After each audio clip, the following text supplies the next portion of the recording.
Leadership TV for God and country.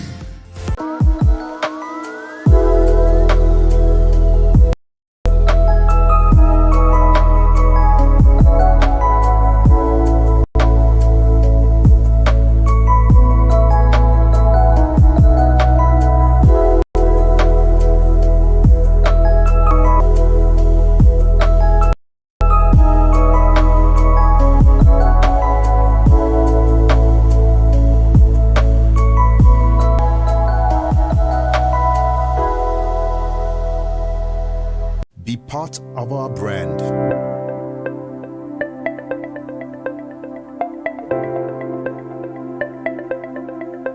Leadership for God and country.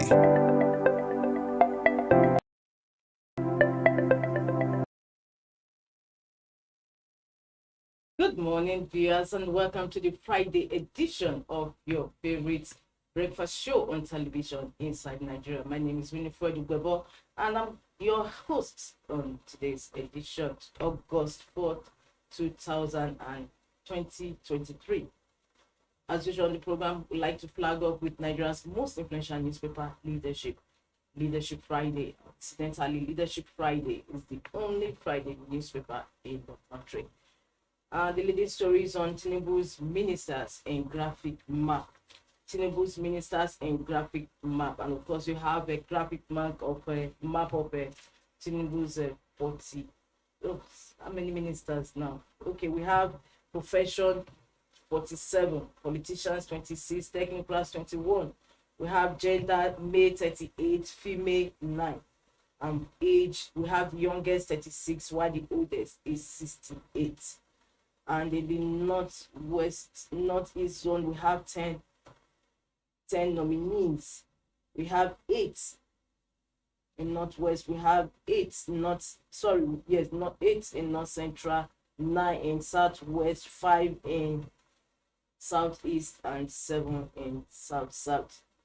Beside that, we have another leading story: withdraw court summons or face strike, NLC test federal government. Withdraw court summons or face strike, NLC test federal government. 4 billion naira fraud, Kano Anti-Graft Commission arrest father, son. 4 billion naira fraud, Kano Anti-Graft Commission arrest father, son. Bandits abduct Catholic priest, seminarian in Niger. Bandits abduct Catholic priest, seminarian in Niger. Union protest, fraud allegations against NUPRC boss baseless, frivolous. Experts predict 26 billion naira diaspora remittances as mass emigration swells. FAAN fan bans taxi operators at Abuja airport over infighting. Navy boat escorting vessel with stolen crude intercepted in Delta. And above that, just below the masthead, we have APC NEN gives Ganduje power to fill other National Working Committee positions. Nigeria sends Abdusalami Sultan to Miami. Move over to the page 3 of the paper, where we have our stand, and that is the editorial: unacceptable carnage on the highways. We move to the back page, where we have the conversation with Azu, who is the editor-in-chief of Leadership Media Group. Again, a bizarre joke in Niger speaks French. Again, a bizarre joke in Niger speaks French. For more on these and the editorial, inside pages, and continuation of headline stories, log on to the website of Leadership Friday, www.leadership.ng. From Leadership, we move over to the next paper, The Punch. The Punch says subsidy protest. Federal government labor talks collapse. NLC begins strike August 14. Harsh subsidy protest. Federal government labor talks collapse. NLC begins strike August 14. While labor made a U-turn on agreements reached with Tinubu on subsidy removal. Man, LCCI demand more palliatives from federal government. NLC gives reasons for ending protest. We have a picture of Tinubu flanked by the new APC national chairman, Ganduje, another Senate president, the vice president, and the national secretary of the party on the page of the cover of the Punch newspaper. And beneath it, we have PDP Labour Party mock APC as NEC ratifies Ganduje party chair. Igbo demands cabinet slot in Niger, cites revenue generation. Troops kills 36 terrorists, free 140 abductees. NNPCL, NIPCO begin deployment of auto gas stations. We move over to the masthead that's above, stories above the masthead, where we have Niger, Tinubu rules Libya, Algeria against junta. Federal government begins no work, no pay for striking doctors. New public service rules may force out 512 directors. From the cover of the Punch, we move over to the editorial page of the paper.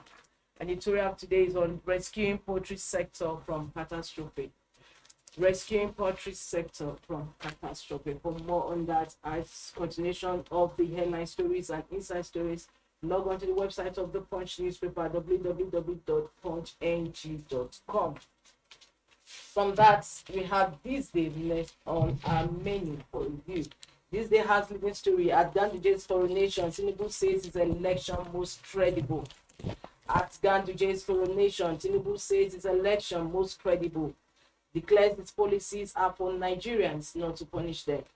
APC NEC ratifies Ganduje Bashiru as National Chair Secretary. Rubbishes EU report empowers NWC to fill other vacancies. New chair promises strict adherence to internal democracy. Ruling party's national legal advisor resigns amid grabbed charge.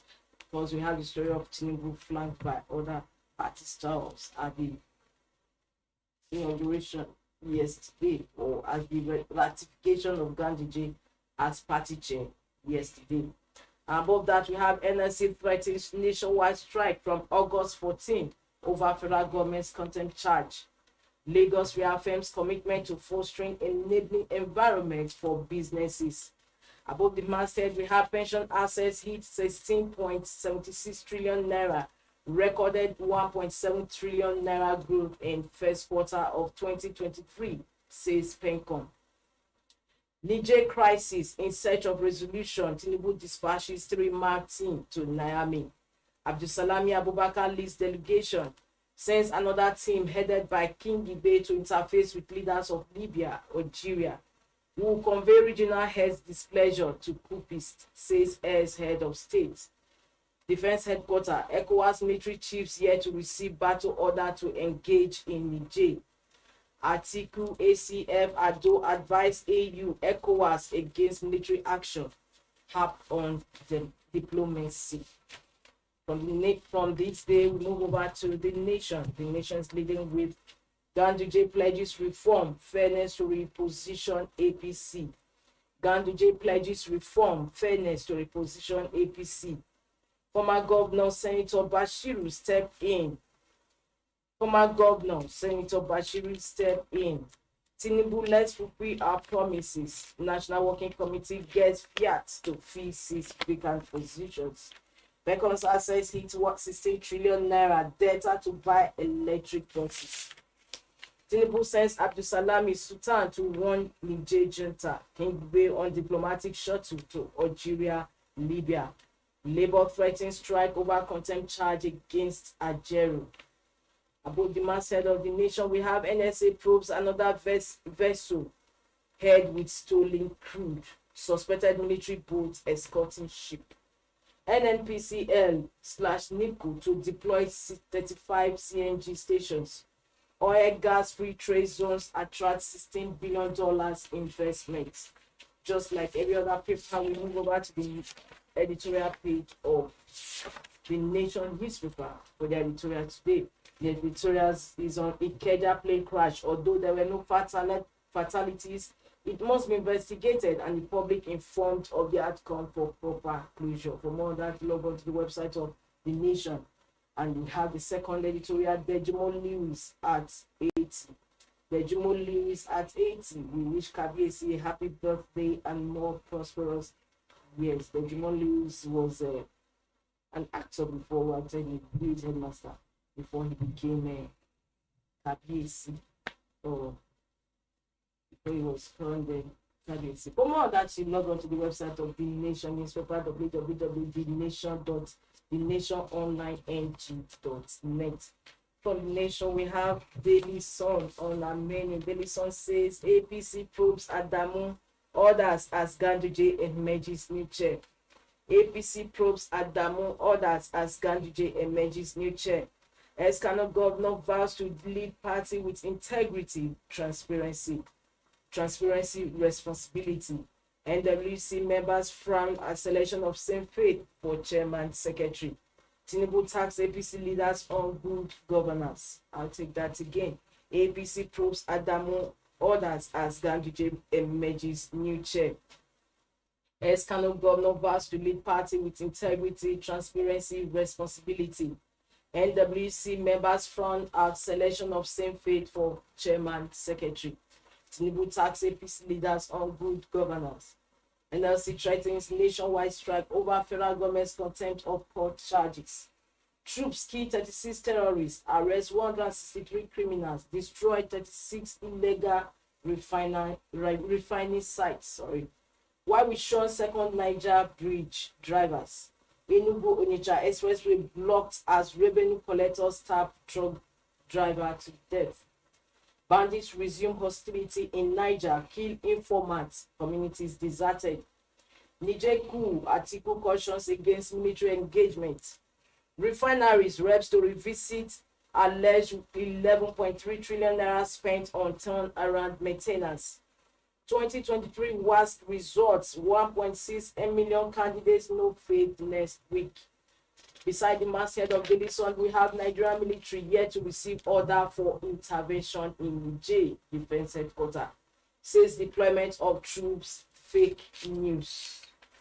From that, the cover page, we move over to the editorial page of Daily Sun. And Daily Sun's editorial today is on forest scarcity and matters arising. Forest scarcity and matters arising.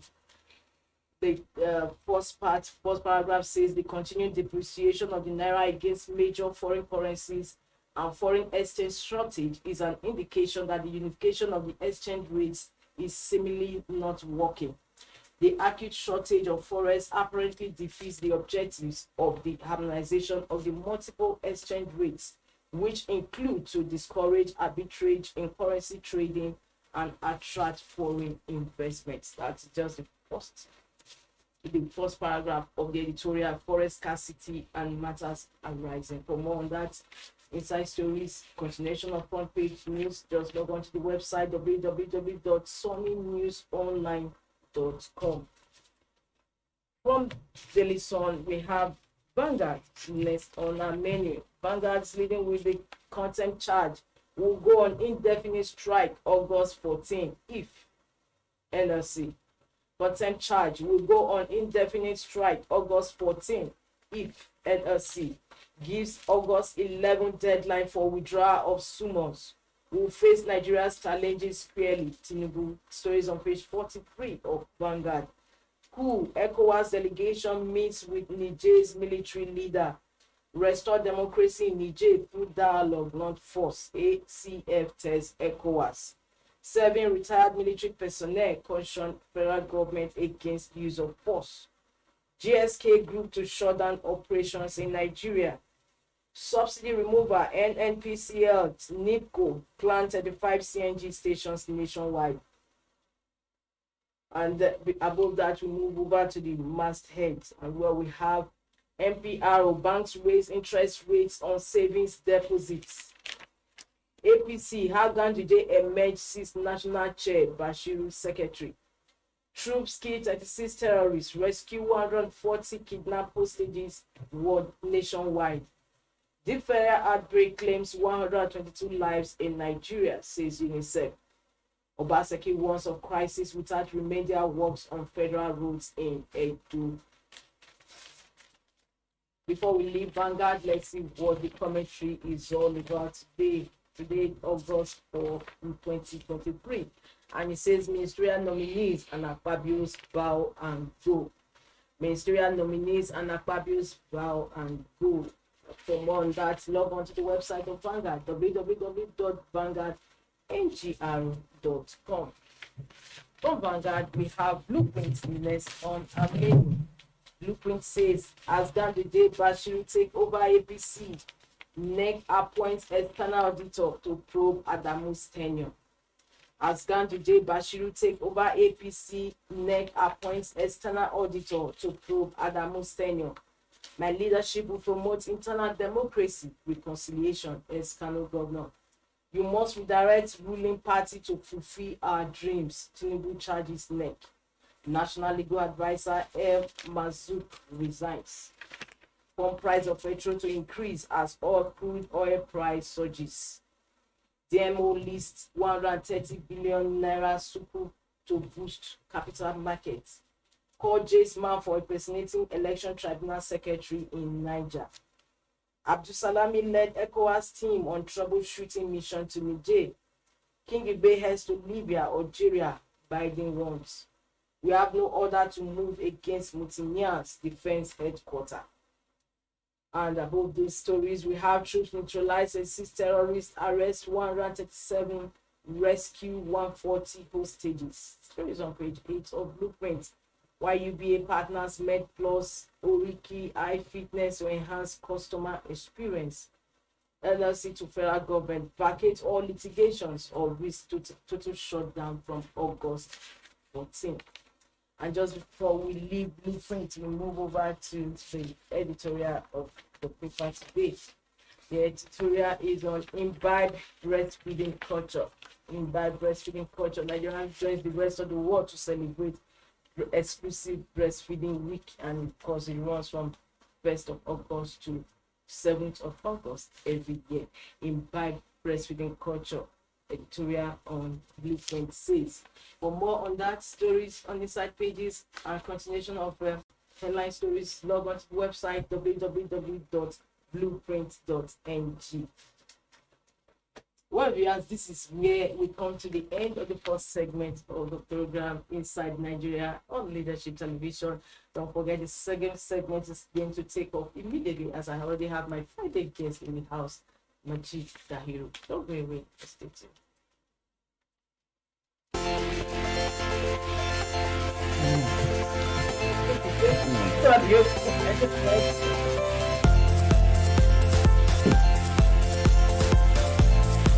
Leadership TV for God and country.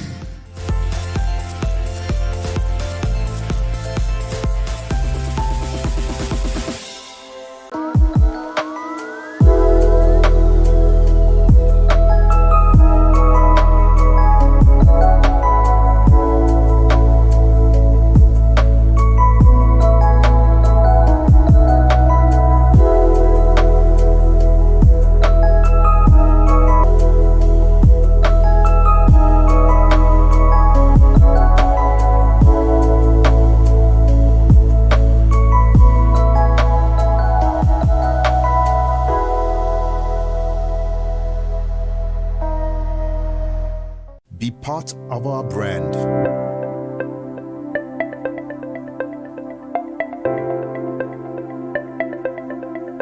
Leadership for God and country.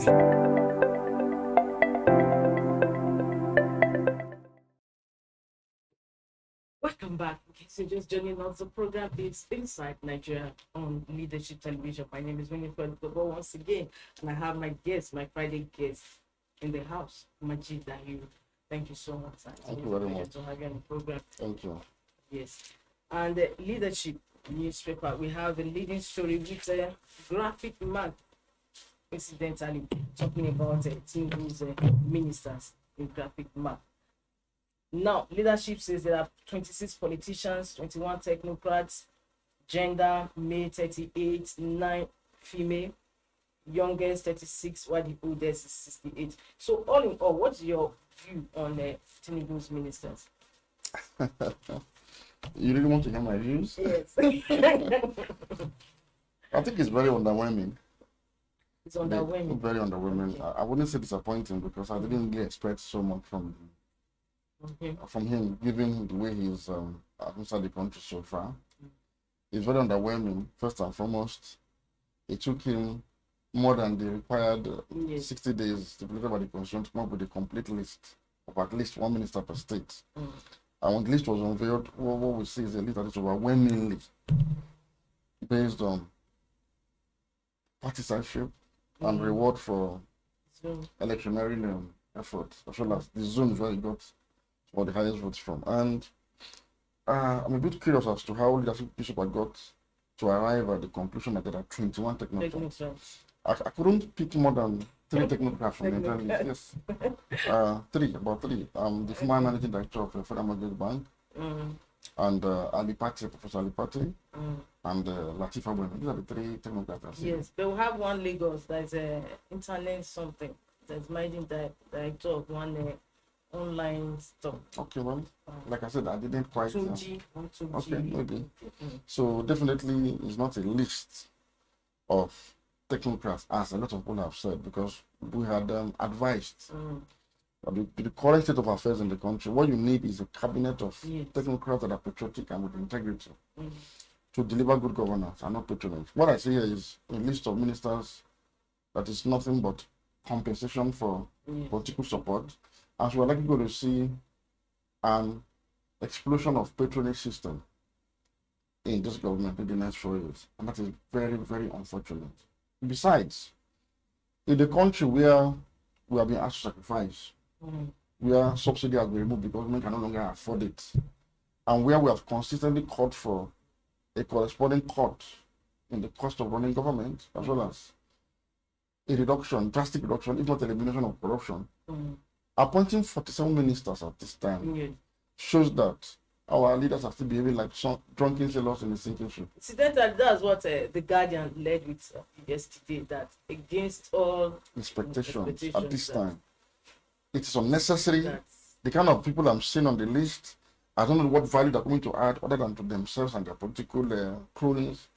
Sometimes begin to wonder whether people are still thinking right at the highest level of government in this country. Why would you appoint for some ministers at this time? We should have simply stuck with one minister per state for the first time. That's what many people expected. Exactly. At least cutting down on the cost of governance. So this shows that while the Nigerian people have been asked to tighten their belts, our political leaders are loosening their belts to feed fat on our common patrimony, and this is quite unfortunate. This list does not inspire any form of renewal. In fact, this actually dashes whatever is left of the due mandate of the president, and it's unfortunate. And we saw the second list coming with so many ex-governors. Patronage, essentially, including people that are clearly and with tainted. people that, I was just actually coming to that. I'm going to just say that one. What do you have to say to that? I don't. And I don't know what to say. It's worrisome. You know why? This is one president that didn't campaign to tackle corruption throughout, and as president has not made any commitment towards corruption and tackling corruption, because a lot of us have said, look, the issues around subsidy is about corruption, not subsidy itself. So one would have said, look, why not fight the corruption associated with subsidy? Now, the fact that he removed subsidy completely and is seen to be openly fraternizing with people of questionable character, ex-convicts, those who entered into plea bargain, particularly among the class of 1999, and people on board people that are clearly even still being investigated by EFCC. Look at the case of Atiku Bagudu, for example. Who does not know Atiku Bagudu's long-standing issue with the Abacha flute? Who does not know? And he's going to be a minister of the Federal Republic. Look at Mutawale, for example. Yes. We are even saying that ordinarily, the average Nigerian politician, except they change their ways, even those that are not yet convicted or indicted, have some issues of integrity, deficiency. Yes. That will make government not function properly. While we are starting that conversation, you now bring people of questionable character, people that underperformed in their states, people that are known to be complete establishment people into the highest level of government. Something is wrong somewhere. It means the president is not committed at all to the fight against corruption and the ethical and moral rebirth of the Nigerian state. The leadership of any country is moral compass. You see, people follow leadership. We have such set of leaders, particularly Gandhi coming in now, as the chairman of the ruling party. I think And don't forget, he still has a case to answer in his state, the whole because country the saw. present governor is hell-bent on. We saw videos of Gandhi collecting money and stuffing in his pockets. And you're making that man the chairman of the ruling party. What you have just told us is that this is this in its entirety is just a criminal franchise of power grab for self-service. It means that you are setting a bad example for people to follow. Then I think we should stop talking about Ms. Soma who forged a jam result at this point. She has more than enough examples to follow. Yeah, yes. That's what some editorials did. Exactly. I practically read the Daily Sun's editorial and that she had the full steps. Exactly. And this even is made there. allusion to President Tinubu that the case is being also Exactly. contested. So people are being also rewarded for bad behavior, for corrupt practices, and for incompetence. That is what this cabinet is. And there's no difference, in my opinion, that the three of the few people that are maybe pure technocrats without any partisan background, there is no difference I think they can make in this setup. I don't think so. So it's a complete disappointment. It is underwhelming, and it betrays for those who still have certain hopes being renewed. But I was one of those, or I still want to be optimistic anyway, because I thought, but why is it that the President Tinubu is not geared towards people-oriented policies? That is because power grab for self-service has been become the underlying factor for politicians and political engagement in Nigeria, no longer public service. And unfortunately, they're not listening. They're not paying attention to the times. This was a man who became president by a minority vote. The party lost the country. All of these people you have appointed as ministers couldn't get you to win overwhelmingly. You lost some of the most important states. You lost Lagos, your own home state. You lost Kano. You lost Kaduna. You lost Abuja.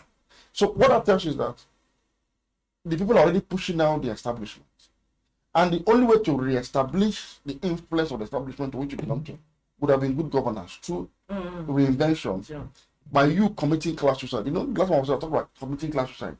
What I meant was this kind of list shouldn't have happened in the first place. So I appointed a ministerial list of 36 only.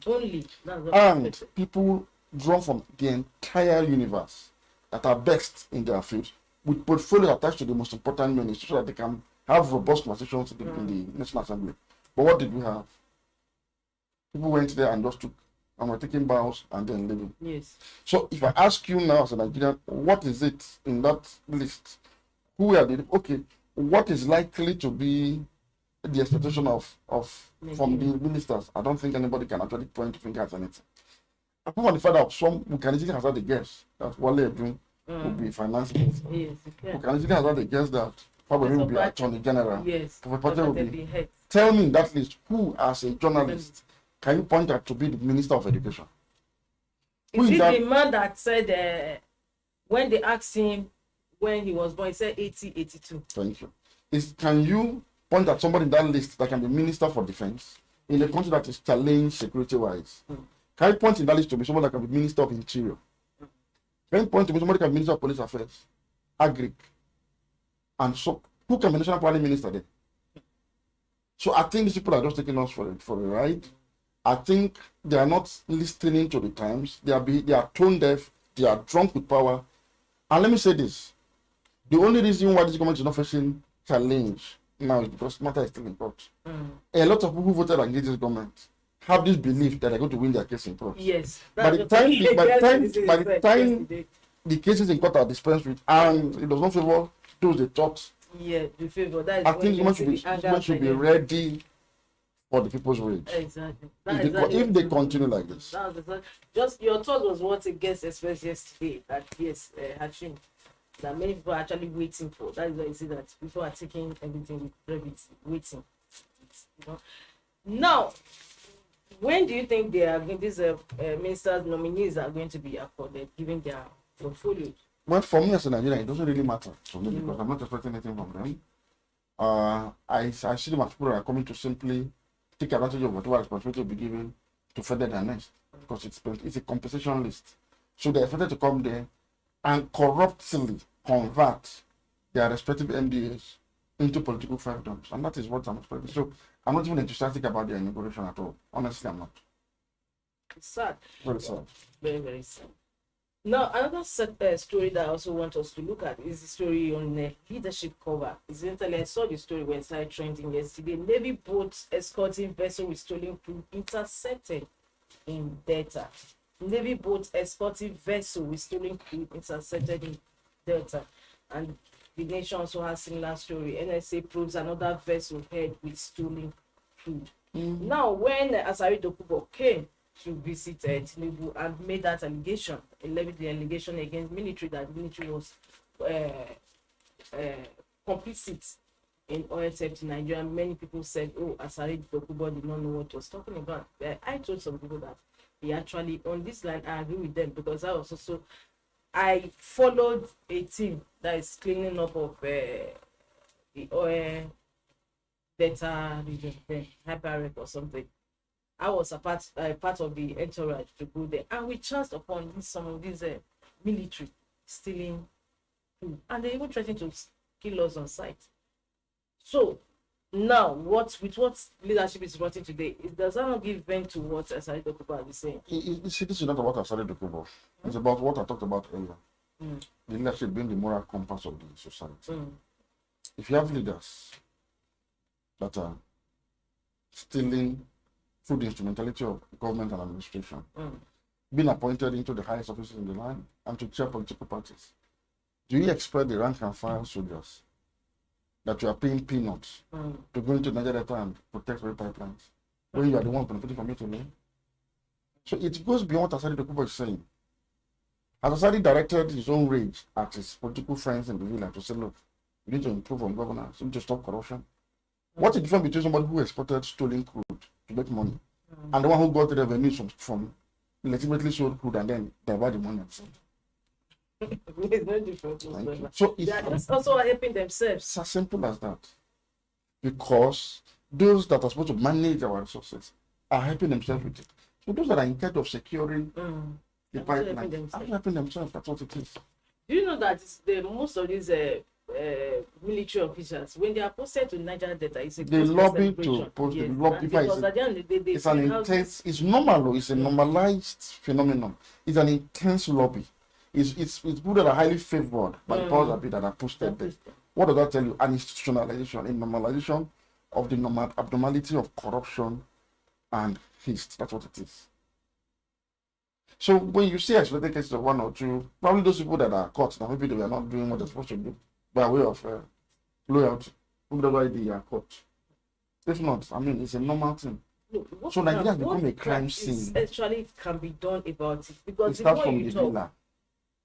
The kind of attitude, the kind of behavior we have seen so far in the last 60 days plus does not in any way show that oil theft and associated issues can never stop, because you can't be doing this at the highest office of the land. This is scandalous. But even under Buhari, it was still the same That's thing. why we had a situation there. Look, this thing began to explode. Peaked during Buhari's time. Thank you.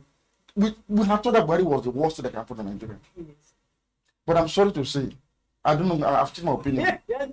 I'm no longer thinking so. You think Nigerians are going to miss Buhari? When I said it, I almost threw him wrong. How can anybody miss Buhari?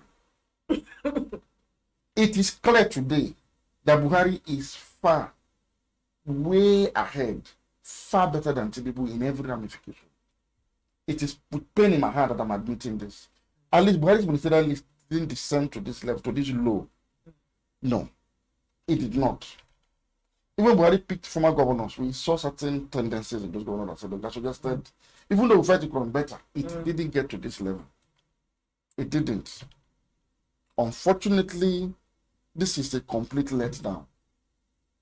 I don't know what any of these people are going to offer. I don't know a few of it. I don't know what they're going to offer by way of good governance delivery. I don't know. I can't say it. I saw one yesterday who went to a state governor to kneel down to thank him for nominating. It tells you that this is simply patroning. The governor has been asked to bring somebody and he brought somebody for. And so the person is going to owe his loyalty to the government, not to the Nigerians, not to the Nigerian people. This is what Tinubu has brought upon us. And it's unfair. It is sad. So in the past, when we used to have at least some level of credibility at the highest office of the land, you didn't have incidences of oil theft in the Niger Delta. You didn't have it. Because there was some level of integrity that also allowed for good governance delivery down to the grassroots. So people generally had a sense of belonging and fulfillment, being citizens of a particular state. But it's no longer there, because the more you have corruption at the top, the more you have misgovernance at the lower rungs of society. And so these tendencies simply blossom. So it's going to get worse, in my opinion, with this. I'm sorry, with this. I asked you, who is going to be the Minister of Petroleum in this list? Can you just tell me I said, look, this person is likely to be Petroleum Minister. Maybe they'll give it to Loco Henneken. It's not hiding the kingdom. We does have the training expertise to run an important sector of petroleum ministry in Nigeria beyond being a politician from Bayelsa State. Is that the qualification? That's the issue. Who's going to be defense minister? Who will help to guide the armed forces, even from this attitude? Among these people that I've listed, who there can you trust is having the right integrity to be able to rein in the armed forces on this matter? Who in this list can you point at? So what's in it? Now, while we are still on this, you're talking about oil and all whatnot. There's reports in one papers that with this oil surge, crude oil surge, so we are still going to expect more increases in oil. It's not. Let me give you that background. Sorry, we're all need to. Apart from the fact that Saudi Arabia is going to cut back on production in order to push the price of international crude further up, which will now increase the price of refined petrol, and because we're importing it, to expect an increase.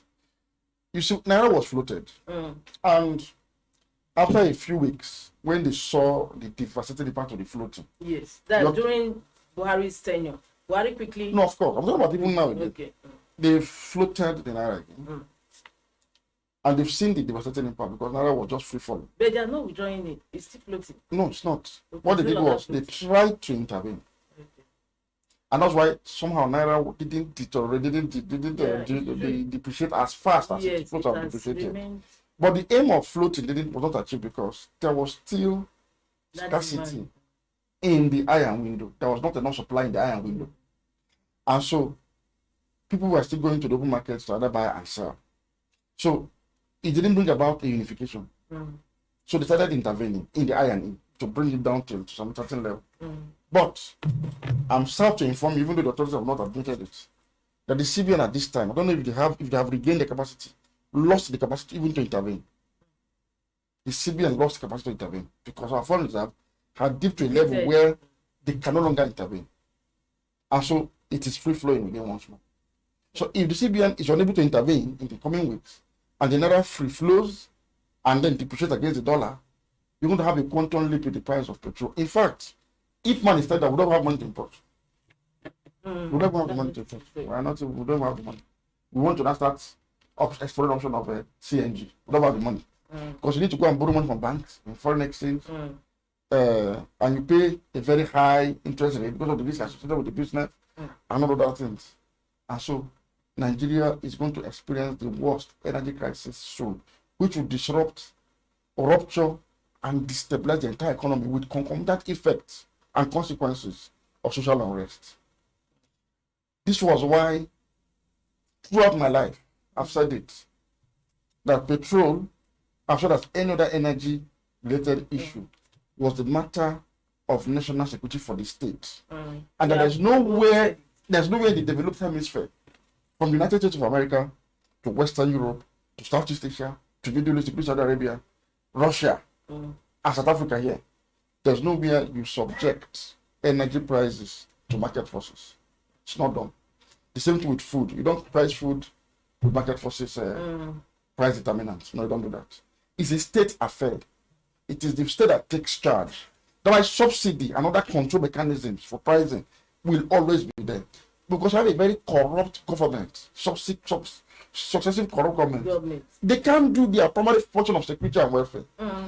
So energy security is part and parcel of national security. Yes. So the constitution gives the government the responsibility of welfare security. That security has included in it energy security, which is subsidy for petrol. If you don't subsidize and control price of petrol, are you going to how will Nigerians cope with it? How are Nigerians coping even now? How different Nigerians to cope with any subsequent upward adjustment in prices? How? Is it possible? It's not. A time will come, this continues, God forbid. we will not be able to come here and do this work. Many other places will shut down. And so I don't know why the Nigerian people and the Nigerians, and even the media, appears to have surrendered to this obnoxious tactics. Many Nigerians seem to have surrendered. Without no implication. And even have a leading story that mass immigration swears.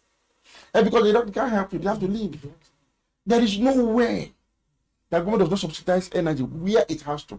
The only time you remove subsidies when the prices are on them in themselves cheap and affordable. You don't need to subsidize, you save the money. But whenever it goes beyond a particular threshold of affordability, you must intervene. That is the role of government. And also, if the government stops corruption, if a government is not the way the Tinubu government is going to look like, it can subsidize successfully. Let me take you back to something that I talked about on Tuesday. Many people have forgotten this. We had a president called Umar Musa Yar'Adua. He came on board in 2007.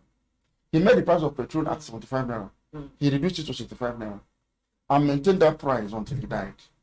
Jonathan continued that price until 2011 at 65 naira. Can you remember, as a journalist, did you ever remember Yar'Adua complain of difficulty in paying something at 65 naira? The time Nigeria was selling crude at $140 per barrel. Meaning even the price of international crude didn't affect local price because there was probity, there was prudence. Yar'Adua did not just stop at that. He expanded the civil service, employment, everything. He raised minimum wage. There was generally an improvement in governance structure under Yar'Adua. Subsidy was corruption. When Jonathan came, he decided to remove subsidy. We told him, if you are not ready to be corrupt, you can pay subsidy. And truly, Jonathan listened and said, okay, let us look at the issue of corruption. What did he do? He consulted a committee to now find out, okay, there was fraud in subsidy. And Jonathan cleaned it up, put those that were found as offenders on trial. Yes. And then restore subsidy partially and let the price at 97 naira instead of 145 throughout the stage. And by 2014, when price of crude oil dropped, he returned it to 87 naira. Imagine Jonathan had been more prudent, if you had been less corrupt, if you had shown more integrity in governance, it means he could have done these things without much pain. You have identified the problem associated with subsidy to be corruption. What is the difficulty in fighting it? Exactly. Then why are you not bringing those who actually benefited from it corrupt to book? You just keep telling us that there's a cabal that benefited. It's your duty to bring them to justice. You are the government. You are the one in charge. Because there's no cabal, it is the government. And I told you several about the remove subsidy. That's what Labour Party presidential candidate has been saying. It's not they didn't remove subsidy because of corruption. Those that are stealing the oil is the government. They didn't remove subsidy because of corruption. People are getting it wrong. No. If it was because of corruption, this list I'm saying will not have existed. They removed it because, in spite of the corruption, that was the only thing government was actually spending money on that you can measure. So, for example, government can tell you that they want to procure for hospital in your village. There's no way you can ever know whether they are recruited. You can't know. But you see petrol because you must buy petrol every day. Yes. You will know whether it's a subsidy or not. Exactly. When government knows that it must spend that money for subsidy, it is not that they spend that really gets to you and I that is spending them that they have removed, but they want to now use it for that. So not the corruption. With the corruption, they would have fought corruption. Yeah, but that's all. They've seen that they don't need to. They have better ways of stealing this money other than through subsidy. Why are you stressing yourself? Because you must spend money for subsidy to be able to steal from subsidy. But these other ways you can do it through procurement fraud without anybody detecting it. So unfortunate. Not just before we go, I also want to shed light on this Niger junta. What is ECOWAS headed by Tinubu going to do? Because I saw some videos where they were even making mockery of our president. I laugh at the whole situation. I think Tinubu is seriously, when I say he was overrated, I think he's not prepared for governance. I think he doesn't even know. That was what an editorial in the Punch said. No, he doesn't know. Sorry to say, he doesn't know what he's up to. First, democracy is failing in Africa, particularly in West Africa, because of the kind of behavior that they are doing here in Nigeria too. You cannot talk about democracy and for 24 years Nigerians cannot see the dividends of democracy. Yes. And you're talking about democracy. People want alternatives. The coup in Nigeria was very, very popular. Yes. The Nigerian people are in support of the coup. Yes. As AU chairman, ECOWAS chairman, if Tinubu understands what foreign policy means, which I think he does not, he will know one or two things about our relationship with Niger. One, we have the longest northern border, which is very porous with Niger. And it has taken the cooperation of the Nigerian government to at least manage that very porous border because of the cultural interchange between Nigeria and Niger on our northern flank. Niger is an important member of the multinational joint task force that's helping us to tackle Boko Haram and banditry. Very important. And so I would have expected that whatever happens in Nigeria, Nigeria's interests, security interests, to paramount before our president. Such that it doesn't matter who is ruling Nigeria, whether military or civilian. The first thing the president should have gotten from the leaders of the region is guarantees for continuous cooperation to beef up and ensure our national security first. While you urge for dialogue between them and the dethroned president and the diplomatic advisor and leave it at that and face your home. Your insistence on removing or deny them power is a violation of an agreement we signed in Niger that they shouldn't dam the River Niger and allow us dam it and we'll share power with them. The day Niger decides to retaliate by damming the River Niger with the help of Russia, Nigeria is doomed in the energy sector. Secondly, if Niger today pulls out of multinational joint task force, Boko Haram will overrun the entire northern flank of Nigeria. We don't have the capacity for that. We don't even have the capacity to invade Niger. We can't even try it. Now, if Libya was destabilized by internal crisis and it affected Nigeria this much, if Niger today goes into war, how do you think it affects Nigeria? Is our president thinking at all? What is his business with what's happening in Niger? It's an internal affair. There must have been reasons why that coup was popular. You've seen that it is popular. What we do is get assurance from the new man that, well, it's Nigeria's interest or Nigeria's interest. We are ready to continue to cooperate. But okay, maybe we urge you to not to release probably the man, set up a time frame for return to civilian rule and things like that, and leave it at that. This browbeating, this shouting is not in Nigeria's interest. It will put us in trouble. A trouble that he and this is incompetent cabinet cannot manage. If he cannot leave us where we are, please don't add to our problems. So I don't know who is his foreign policy advisor that didn't tell him that Nigeria is that important to Nigeria. You cannot toy with the Nigerian government. A government already in Nigeria that the people are supporting. And you are talking about threatening them to leave. What's your business? I'm people surprised that they are sending Abdul Salami. What happened to the military cousin Buhari? Buhari has never hidden the fact that he has cousins in Nigeria. So you should have sent Buhari, right? Well, that's true because again, maybe nobody knows where Buhari is standing on the matter. Since they are cousins, so it's a family affair. They don't intervene or interfere. But on the serious note, I think Nigeria should just rest. I think AU chairman, ECOWAS chairman, please rest. You have too much problems at home. Just rest. And allow this matter to be. This is a reality in Africa. Until you and your colleagues that are so-called civilian democratically elected leaders improve on good governance, this is a reality that will continue to face West Africa. Yes, this is the latest. After Mali, Burkina Faso. And because they are citing Niger, the junta. Yes. They are citing So please, go and improve. This is a short time for you to go and improve on good governance. Go and improve. Go and improve on good governance so as to prevent and avoid this from happening either in Nigeria or another country. The biggest threat to democracy in West Africa is not the military. It is the political leaders themselves that are beneficiaries of democracy, that have constituted themselves into the biggest danger to democracy because of their incompetence, corruption, and bad governance. They are the ones. Wow. Good one. And this is where we end today's program. It's always a pleasure to have you on the program. And I look forward to having you same time next week on the program. Curious to hear it from him all. Next week is another day. Yes, wishing you a wonderful weekend. I am Sweeney Incredible. Bye. Be part of our brand. So maybe he's afraid though. That's what he's saying. But he has already fortified himself. Leadership for God and country.